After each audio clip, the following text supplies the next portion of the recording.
dramatic. I'm still on my Dmitri Shostakovich bent. Ooh, welcome to the show tonight. What I'd like to talk about is sounds, different kinds of sounds you can get. Now, with beloved Doris here, okay, big ass Doris, what you've got is a lot of different kinds of sounds. And of course, around about 15 years ago, I started doing triggers so I could add in a little bit of harmony, unheard of behind the drums. But nevertheless, I can start talking about the other parts, the melodic parts. And this is what I'd like to talk about tonight a little bit without getting too highfalutin. We drummers love our stuff.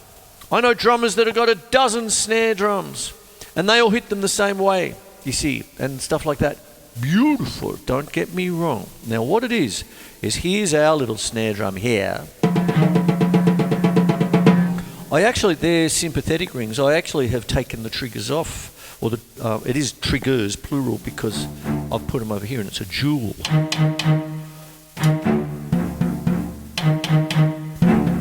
Very dramatic. And what it is I've taken them off, so.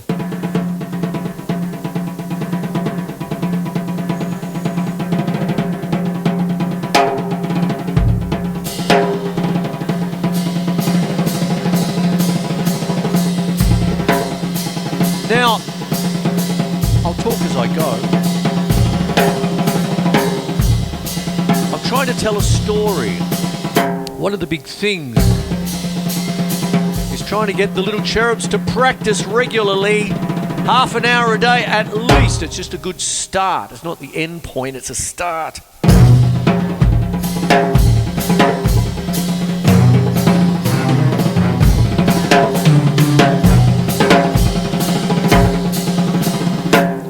Melody, I was talking about that last episode, is the sense that when you're starting to play, if you were to play a single stroke roll on a practice pad, 2 minutes feels like 2 hours. However, if you've got an idea in your head, there it is, just normal single stroke roll, not too loud, double stroke, rim shot. How many different sounds have I got there? I've already done about 4 or 5. Do you see? So what starts to go on is if you've got the dozen snare drums in the back room, which one shall I play today? I'm a bit like that, I suppose. I've got one over there, beautiful. I got this one, I got that one, I got a few in the other. Oh, it keeps on going. We collect them like guitars. Oh, just when you didn't think you needed another guitar. Honey, I'm home. I bought another Telecaster. I'm in the doghouse. Marley, where are you, darling? So if I put the snares on, the ping of destiny, I tells you. So if I'm going to play a normal rock beat,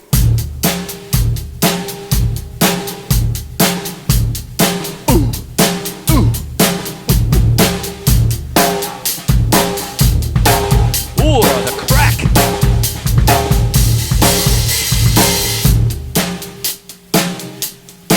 Then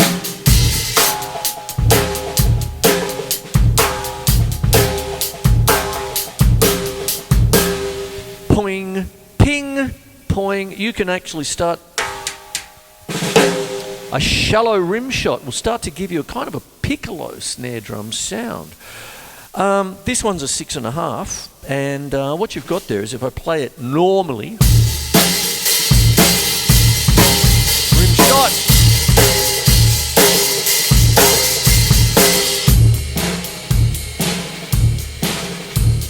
Press.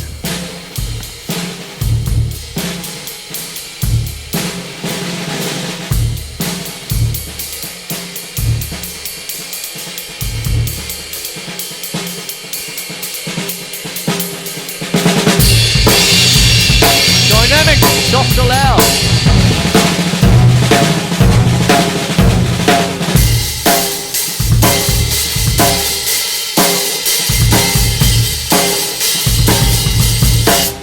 Can you see that when I'm being a bit sparing with the bass drum,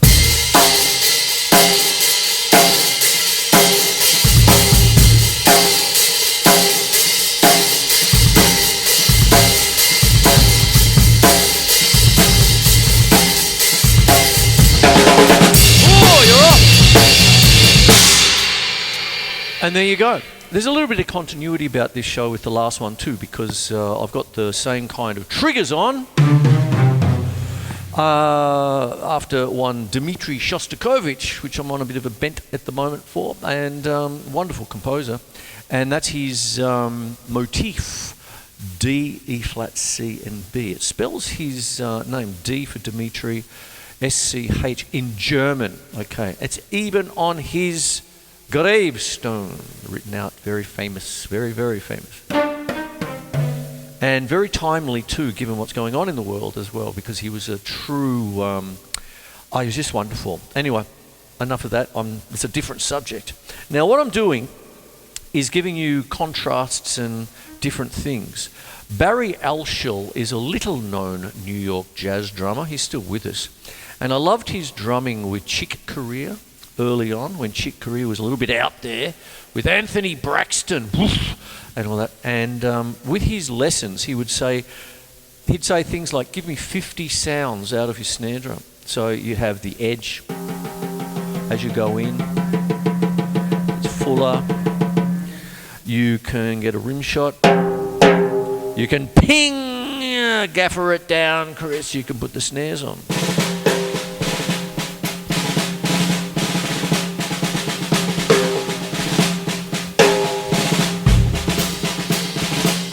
All of a sudden, all of these different sounds are starting to give me the essential elements of a story. All of a sudden, this single stroke roll on a practice pad and 2 minutes seems like forever, suddenly becomes, all afternoon with a bit of luck, okay? And then all of a sudden, you're starting to really get to know your instrument, you see. And that's what goes on there. And what we then can do is start to take these kinds of motifs, if you like, and different kind of little things here, and you've got to work on your chops, you see, to get the story out. You see, what goes on is that, as I said last week, I'm treating it a little bit, tonight's episode and last week's episode, a little bit like a pair, in the sense that I told the tale last week that when I got the piccolos over there, all of a sudden I had to get good with the left-hand lead, do you see, getting over there. When I'm going down the drums, if I'm going to put this beautiful China cymbal over here,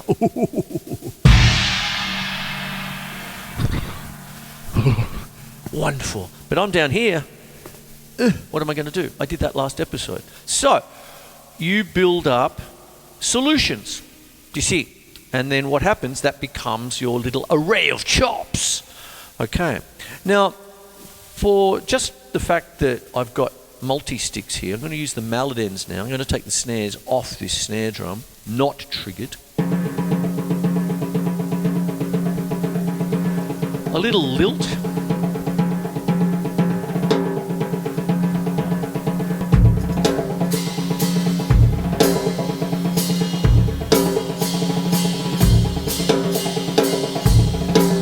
Now, to be able to do this, I've got to keep a nice even single stroke roll going. I've got the bass drum for an accent that is triggered. Then the hi-hat, splash, chick.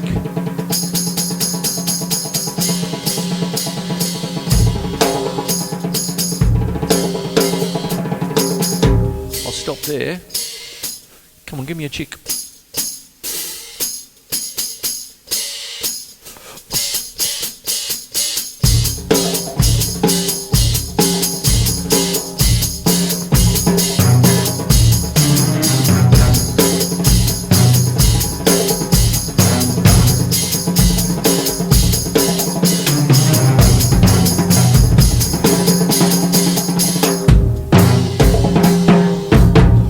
What goes on then is that with the splash, you can chick, you can hit it,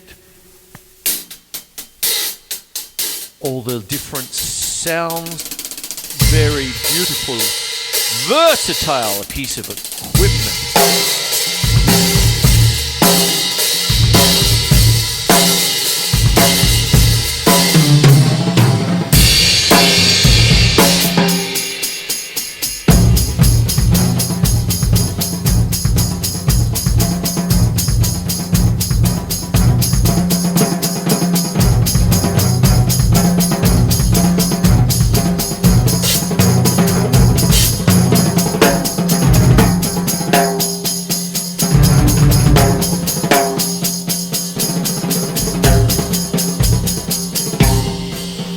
what's happening? Release! Release Warwick!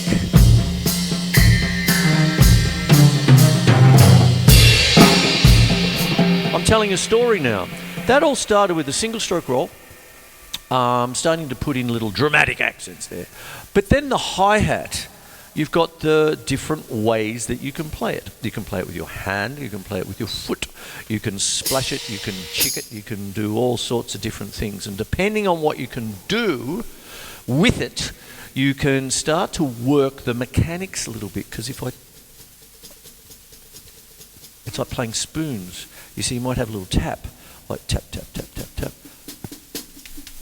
And you get, taka, taka, taka, taka, taka, you get the little up. If I get it just right. There it is, you see. Now, if you're playing regularly, then you've got the dynamics of it. You can have it tight. Going down to boot cam here, I've got my heel lifted up a little to a bit more pressure downward. But if I make it a bit more shallow and play it a bit lighter, I start to get a little bit of splashing happening. Lots of fun, puts a bit of air into different things. So what starts happening, you could have a basic rock beat. Yeah.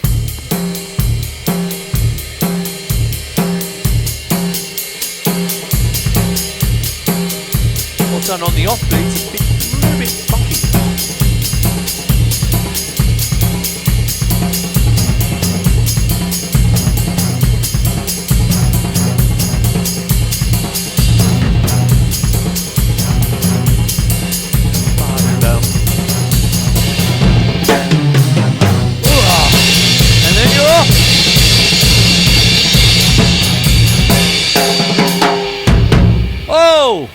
Something like that anyway. Hey.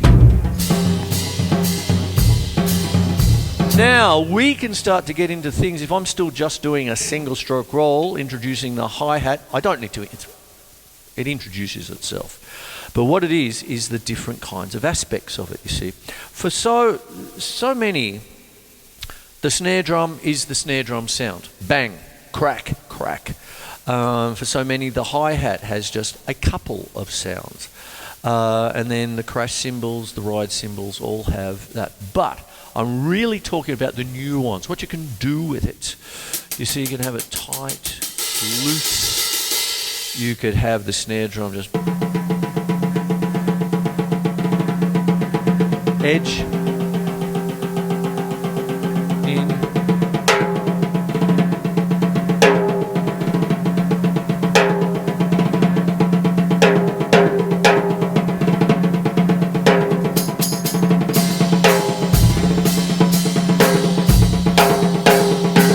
Story now.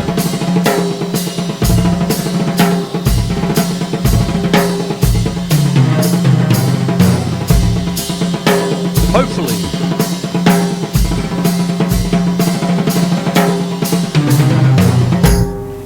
There it is. The ping of destiny, I tells you. And I did that without the snares. Now, double pick.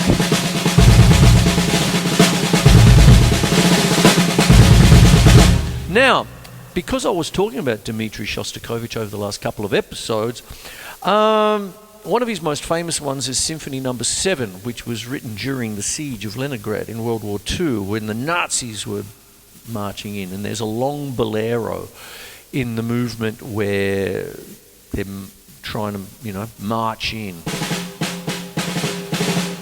And there is a section in there where it gets to the big like that, where he's got the big gigantic bass drum percussionist there going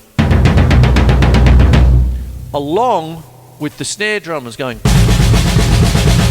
And for all intents and purposes, he could have had a death metal drummer if there was one existing back in the 1941.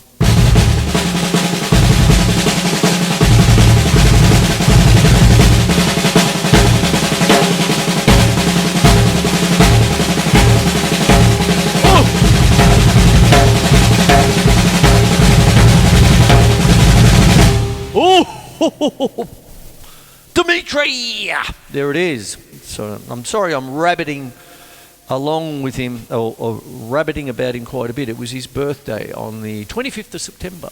There you go.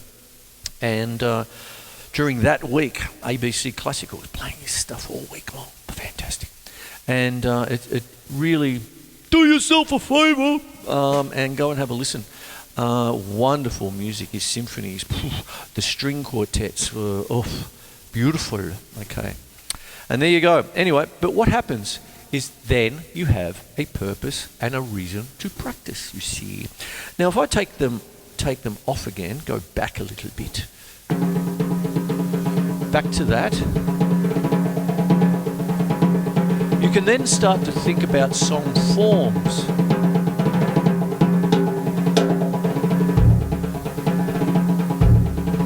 And we all know our verses and choruses.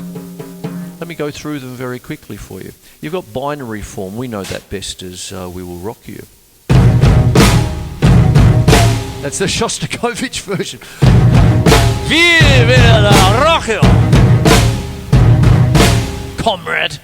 And there you go. And what it is binary form is A section, B section, A section, B section. So, buddy, you're a boy, man, someday I'm mud on your face. That's A. And then the B is, we will rock you. That's the B section. And it goes backwards and forwards. So one of the most famous songs in rock and roll is in binary form. A lot of Celtic music loves ternary form, which is A, B, A, B, A, B, A. A good one for that, if I'm going to go a little bit metal, is Master, Master, by Metal Liquor. Do I need to tell the story? Back in the 80s, I was actually teaching at Troy Music for about 10 years there. And a young lad brought in, I love this, have you heard this band? And I've had a look, and the way that he wrote it out on his little cassette was Metal Liquor dash, Metal dash Liquor, not Metallica. I said, Metal Liquor, and everyone in the room laughed. No, Chris, it's Metallica. It says Metal Liquor, look, it's written, Metal Liquor. I've gone blue. And what it is so forevermore, Metal Liquor. So Master of Puppets is the title track is a wonderful little ternary form in sections there, A, B, A. It's also used a lot in Celtic music, as I said, I think. Then, if you go to jazz,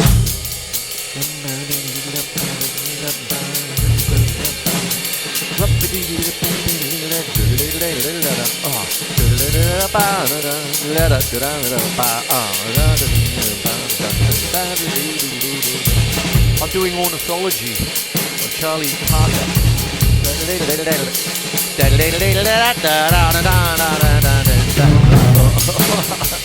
The way Dimitri would play it. There you go. And so many, to the point where I've got the real book just up there. And I often say it to my students, or I actually pull the book out to my students and just say, pick a number between 1 and 400 and something, or whatever. And they go, 373, and I open up standard song. A, B, A. You've got 8 bars. Satin Doll. Da da da da da. Ba ba my satin doll. There's the A section. Do it again. Ba ba A section. Second time. My satin doll. Da da da. B section 4 fill. A la Dimitri Shostakovich.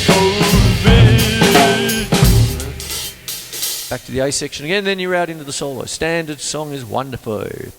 Now, rondo form. It's often used in piano concertos and concerti. And essentially, you've got your main theme, which is A. Then you go to B. You go back to A. Then you have a C. And then you go back to A. So you go A, B, A, C, A, D, A, E, A, F. You can go up the alphabet if you like. The longest one I had to do was Rhapsody on a Theme by Paganini by Sergei Rachmaninoff. And I think there was about 21 variations there. So just go up the alphabet and stuff like that. When you're talking about rock and roll, Abacab. Now, Genesis had a huge hit single called Abacab because in its original form, that's exactly what it was. The C section, you got the verse, which is the A, then you got the Abacab and all that. B sections go back to A. But when it's the C section, if you remember the song, he fangs out on his big China cymbal with a little instrumental bit in the middle. And then it goes back to A, then to B. And that can change around, but that's Abacab, rondo form. There you go. Now, with rondo form in the rock and roll area, especially progressive rock and progressive metal, the big middle section, what some people often call it the song within a song. Dream Theater are fantastic for that, when you might have the song and then here we go, we're off, and it's the big instrumental middle section. That's usually the C section, and that C section could have binary form or ternary form within it, you see. So it's like a song within a song, like that. And I don't doubt that just about everyone watching this who are in a band are doing it already, only they might not know the names. The next one is through composed, and what that is essentially just A section, B section, C, D, E, F, G, H, I. One of your best examples is the humble drum solo. You start off.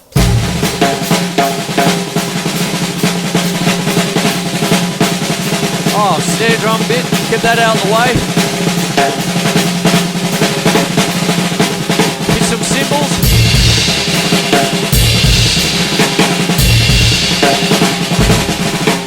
And then toms. And then you do the bottom lick of the century. Only without Dimitri, I suppose. Hit all your cymbals at the same time, then fall off the back of the stool and everyone claps through composition. Do you see? That's what happens. It's just this bit, this bit, this bit, this bit. Get it? Got it? Good. All right. I better start wrapping the show up. I hope you're getting something out of it. Now, what it is, let me recap. What I'm doing here is sounds. How many sounds? Now, I could do mallets. And you could start off just like that, single stroke roll. Notice I've got the hi-hat going, but it's not touching yet. There, I've touched it.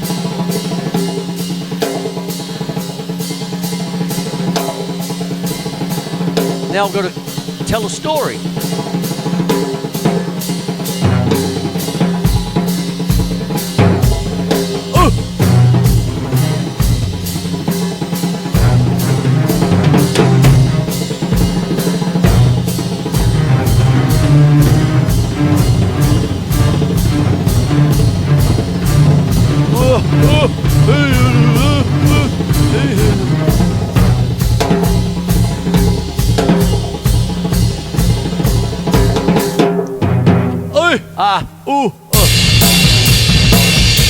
So that's my show. Hope you liked it.